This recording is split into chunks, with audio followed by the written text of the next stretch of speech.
Auction తర్వాత SRH bowling unit చూసి అందరూ నవ్వారు. అరే ఏంట్రా ఈ బౌలింగ్ అటాక్, 400 రన్స్ ఇచ్చేలా ఉన్నారు అని. జనాలు ఎల్ఎస్జీని ఒక యావరేజ్ టీం అంటున్నారు. సరే కానీ నిజమేమిటంటే ప్రతి టీం దగ్గర ఒక పెద్ద డెత్ బౌలర్ ఉన్నప్పటికీ వాళ్ళు మళ్ళీ డొమెస్టిక్ డెత్ బౌలర్ల పైన ఇన్వెస్ట్ చేశారు, ఒక్క సిఎస్కే తప్ప. మీరే చెప్పండి, ఆర్సీబీ స్క్వాడ్ లో ఎంతమంది డెత్ బౌలర్లు ఉన్నారు? హేజల్వుడ్, భువనేశ్వర్ కుమార్ లాంటి వాళ్ళు ఎప్పటి నుంచో డెత్ ఓవర్ లో బౌలింగ్ చేస్తున్నారు. ఆ తర్వాత వాళ్ళు జాకబ్ డఫీ మీద ఇన్వెస్ట్ చేశారు. యష్ దయాల్ గత 2 ఏళ్లుగా డెత్ ఓవర్ లో అద్భుతంగా బౌలింగ్ వేస్తున్నాడు. అయినా కూడా వాళ్ళు మంగేష్ యాదవ్ మీద 5 కోట్లు ఖర్చు చేశారు. ఎందుకు? అవసరమా? అవసరం లేదు కదా.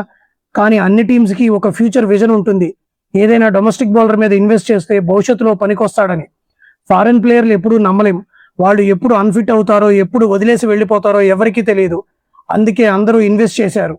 ఎల్ఎస్జీ దగ్గర చూడండి, ప్రిన్స్ యాదవ్ బహుశా ఒక్క మ్యాచ్ కూడా ఆడకపోయినా అతను డెత్ స్పెషలిస్ట్. ప్రతి టీంలో ఎవరో ఒకరు ఉన్నారు. పంజాబ్ దగ్గర యాష్ ఠాగూర్ ఉన్నాడు, విజయ్ కుమార్ వైశక్ ఉన్నాడు. వీళ్ళు అద్భుతమైన యార్కర్లు వేస్తారు. ప్రతి టీం దగ్గర ఉన్నారు. ముంబైని చూడండి, ఆకాష్ మధ్వాల్ గత ఏడాది వచ్చి డెత్ ఓవర్ లో ఎంత అద్భుతమైన యార్కర్లు వేశాడు. అందరి దగ్గర ఎవరో ఒకరు ఉన్నారు, ఒక్క సిఎస్కేని వదిలేస్తే. ఢిల్లీ దగ్గర మిచిల్ స్టాక్ కాకుండా వాళ్ళ దగ్గర బౌల్డ్ డెత్ బౌలర్లు ఉన్నారు. లుంగి ఎంగిడి డెత్ ఓవర్ లో అద్భుతమైన స్లోయర్లు యార్కర్లు వేస్తున్నాడు. వాళ్ళ దగ్గర నటరాజన్ ఉన్నాడు, చమీరా ఉన్నాడు. చమీరా కూడా మంచి యార్కర్లు వేస్తాడు. మరి సిఎస్కే పరిస్థితి ఎందుకు ఇలా ఉంది? మీరు ఇంకా అదే ఈగోతో బతుకుతూ 2021లో షాదుల్ ఠాగూర్తో గెలిచాం, 2023లో తుషార్ దేశపాండేతో గెలిచాం, ఫ్యూచర్ లో కూడా ఇలా చేస్తాం అనుకుంటే మాత్రం కుదరదు. ప్రతి సంవత్సరం ఇలా జరగదు. ఎప్పుడు అదృష్టం మీ వెంటే ఉండదు. మీరు ఈ విషయాన్ని అర్థం చేసుకోవాలి. 2024లో ఐపీఎల్లో మీరు ఎందుకు క్వాలిఫై కాలేదు? ఆఖరి మ్యాచ్ ఆర్సీబీతో ఎందుకు ఓడిపోయారు?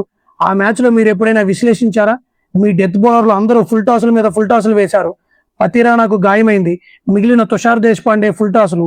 షాదుల్ ఠాగూర్ బహుశా ఆ మ్యాచ్ లో 4 ఓవర్లో 12 లేదా 13 ఫుల్ టాసులు వేసి ఉంటాడు. దీపక్ చహర్ ఫుల్ టాసుల మీద ఫుల్ టాసులు వేశాడు.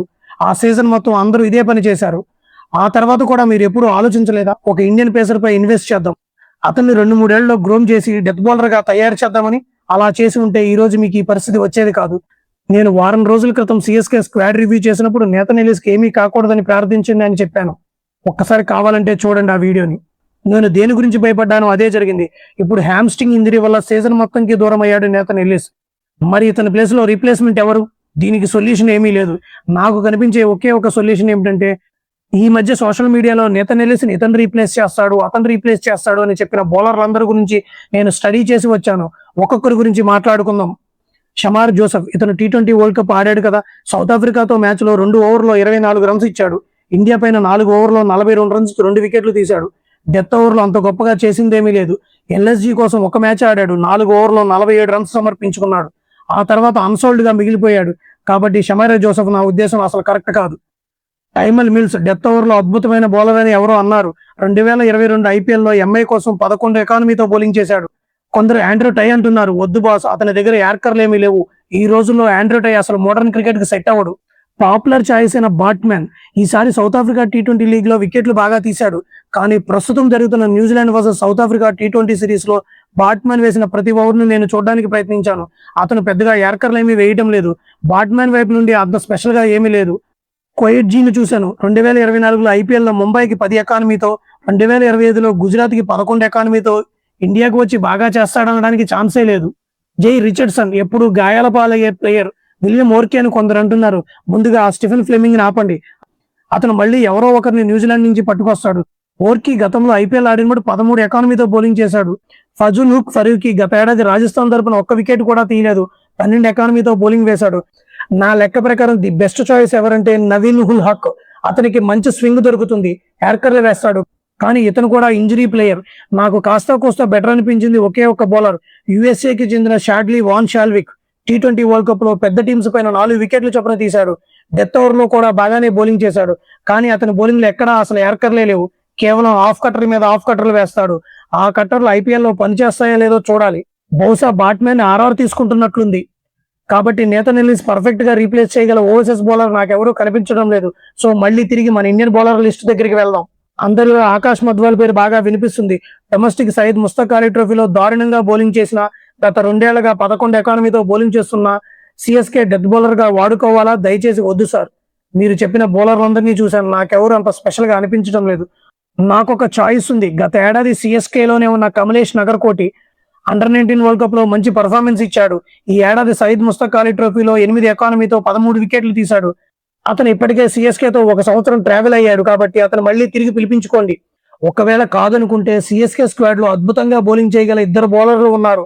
ఒకరు అన్హుల్ కాంబోజీ, గత ఏడాది కాలంగా తన డెత్ బౌలింగ్ పైన బాగా కష్టపడ్డాడు. ఈసారి సయీద్ ముస్తక్ అలీ ట్రోఫీలో 21 వికెట్లు తీశాడు. గత ఐపీఎల్ లో ఎంఐకి ఆడినప్పుడు అతని ఎకానమీ 8గా ఉంది. అన్హుల్ కంబోజీ యార్కర్లు బాగా వేస్తాడు. Hard length bowler. అన్హుల్ ఖచ్చితంగా ఆడతాడని నాకు అనిపిస్తుంది. రెండవ బౌలర్ రామకృష్ణ ఘోష్. విజయ్ హజారే ట్రోఫీలో గోవాతో జరిగిన మ్యాచ్ లో ఆఖరి ఓవర్లో సెట్ అయిన బ్యాట్స్మెన్ మీద 6 పరుగులు డిఫెండ్ చేసి బౌలింగ్ చేశాడు. అందులో 2 యార్కర్లు ఉన్నాయి. రామకృష్ణ ఘోష్ బ్యాట్ తో బంతితో అద్భుతంగా ఆడుతున్నాడు. రామకృష్ణ ఘోష్ ని సిఎస్కే మంచిగా గ్రూమ్ చేసే ఛాన్స్ ఉంది. ఈ సీజన్ పోతే పోనేవండి, బయట దేశాల చెత్త బౌలర్లను తీసుకునే బదులు మన డొమెస్టిక్ బౌలర్లను డెవలప్ చేయడం ఎంతో బెటర్. సిఎస్కే దగ్గర రామకృష్ణ ఘోష్, అన్హుల్ కంబోజీ ఉన్నారు. వీళ్ళని డెవలప్ చేయండి. క్రిస్ మోరిస్ తో ఎలా చేశారో అలా చేయండి. సో నేను చూస్తున్న ఆ 2 బౌలర్ అన్హుల్ కంబోజీ మరియు రామకృష్ణ ఘోష్. రీప్లేస్మెంట్ కావాలంటే నేను కమలేష్ నాగర్కోటి వైపు వెళ్తాను. ఫ్రంట్ బౌలర్ కావాలంటే షాన్ వాల్విక్ ని తీసుకోవచ్చు. ఇంకొక లాస్ట్ ఆప్షన్ ఎంఎస్ ధోనికి మంచి పార్ట్నర్ అయిన పాతకాలం నాటి బౌలర్ మోహిత్ శర్మ.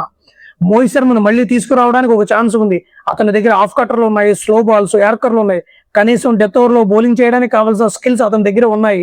నాకు ఇప్పటికీ బెస్ట్ చాయిస్ నవీన్ ఉల్హాక్ కనిపిస్తుంది, కానీ గాయం కారణంగా అవకాశం లేదు. సో నేను అన్హుల్ కంబోజీ, రామకృష్ణ ఘోష్ తోనే వెళ్తాను. ఇక ఏం చేయాలో సిఎస్కే మేనేజ్మెంట్ చేతుల్లోనే ఉంది. మళ్ళీ తర్వాత వీడియోలో కలుద్దాం. అంతవరకు జై హింద్.